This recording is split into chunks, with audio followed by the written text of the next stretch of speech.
মেয়ের হাতেই রচিত হলো বাবার দীর্ঘ রাজনৈতিক ইতিহাসের কবর রচনা।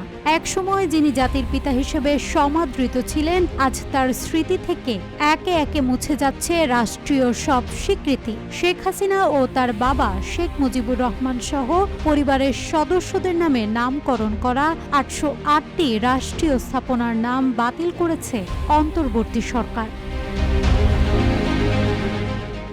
একই সঙ্গে আরও ১৬৯টি স্থাপনার নাম পরিবর্তনের কাজ চলমান রয়েছে।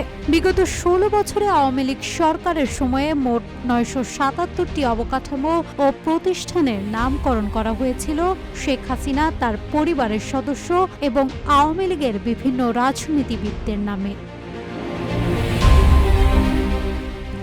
RICL TMX, যুগের পর যুগ স্থাপনা থাকে মজবুত।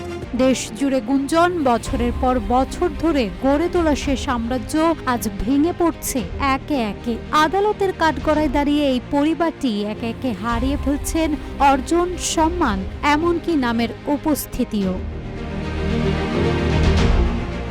শেখ পরিবারের স্থাপনার মধ্যে ছিল সেনানিবাস, বিমানঘাঁটি, নৌবাহিনীর জাহাজ, মেগা সেতু, সড়ক, হাসপাতাল, স্কুল, কলেজ, বিশ্ববিদ্যালয়, এমনকি গবেষণা প্রতিষ্ঠান সহ নানা রাষ্ট্রীয় অবকাঠামো। ইতোমধ্যে এসবের অধিকাংশের নাম বদলে ফেলা হয়েছে।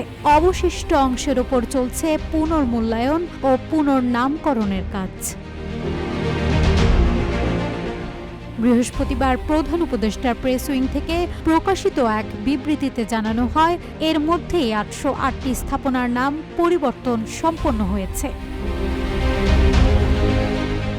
গত বছরের ৫ই আগস্ট ছাত্র জনতার অভ্যুত্থানে ক্ষমতাচ্যুত সাবেক প্রধানমন্ত্রী শেখ হাসিনা দেশ ত্যাগ করেন। এবার পুরোপুরি অস্তিত্ব সংকটে তার পুরো পরিবারও। ফলে বাংলাদেশের মাটিতে থাকছে না আর শেখ পরিবারের কোনো নাম নিশানা। শেখ পরিবারকে নিয়ে এই প্রক্রিয়া নিছক নাম পরিবর্তন নয়, এ যেন প্রতীকী পতন। কালের প্রবাহে মুছে যেতে বসেছে এক সময়ের ক্ষমতাধর পরিবারের অস্তিত্ব। আগামী দিনের ইতিহাস কিভাবে লেখা হবে সে প্রশ্ন এখন সর্বত্র। নাজহাতুল তোয়া, রূপালী বাংলাদেশ।